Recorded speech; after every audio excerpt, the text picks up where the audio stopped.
Hey, Chad with Concrete Floor Supply here. We're doing the step 2, I guess if you want to call it step 2 of the sealing anyway, of our water-based coating system here. And we started out with Super Prime, 2-component 1-to-1 epoxy primer, clear.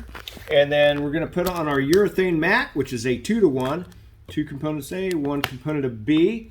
And it's a clear. We have urethane in gloss and matte. Our gloss version is actually a 4-to-1 product, but they're pretty simple to use. We put on the primer, and it's dried the allotted amount of time. And always refer to the data sheet on this, but 4 to 12 hours after you put down the primer, you can put on our urethane. That's what we're getting ready to do right now. We've noticed that it's dry, it's tack-free, it's been the 4+ hours. There's no tack to it. You could walk on it and not make an imprint, so and it's been over 4 hours. So we're going to put the urethane down. I've mixed the urethane. Again, this is a 2-to-1 product. I put 10 ounces of A in and 5 ounces of B. So again, we're doing a sample area of floor or a mock-up area. We think this is good to do to show your customer what the floor is going to look like, or for you to get used to using the product, depending on what you're doing it for, and to know what you're going to get. So love doing a sample area.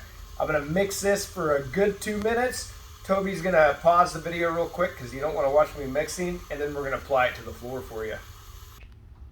All right, we've mixed up the urethane. This is again the matte urethane. It is like our Super Prime in the fact that it goes down white and it dries clear. We're going to put this little sample area down with a 9-inch roller. I'm telling you, if you do a floor above 200 square feet, you're going to want to use an 18-inch roller because they put it down a lot evener than a 9-inch roller.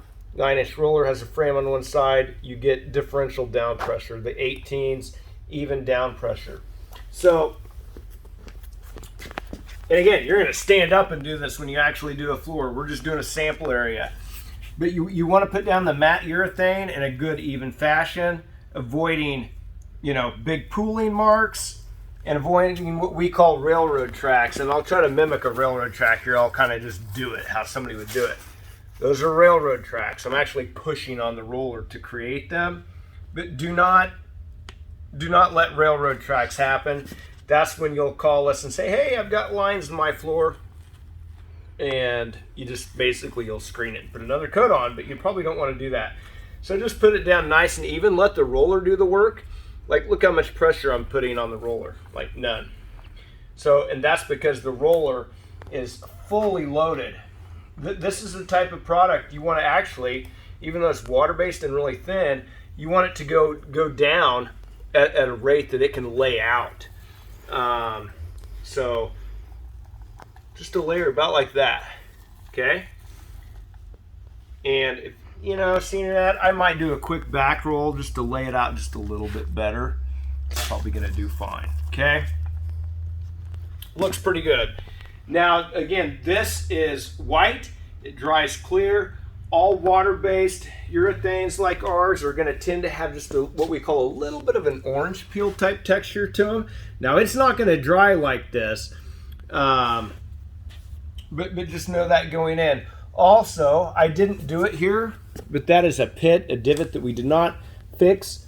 Now, that isn't very much product, but if it was thick to the rim, you'd want to kind of dab that out so it isn't thick, because you don't want it too thick on a water-based urethane like this. So if it gets too thick, kind of dab that area out.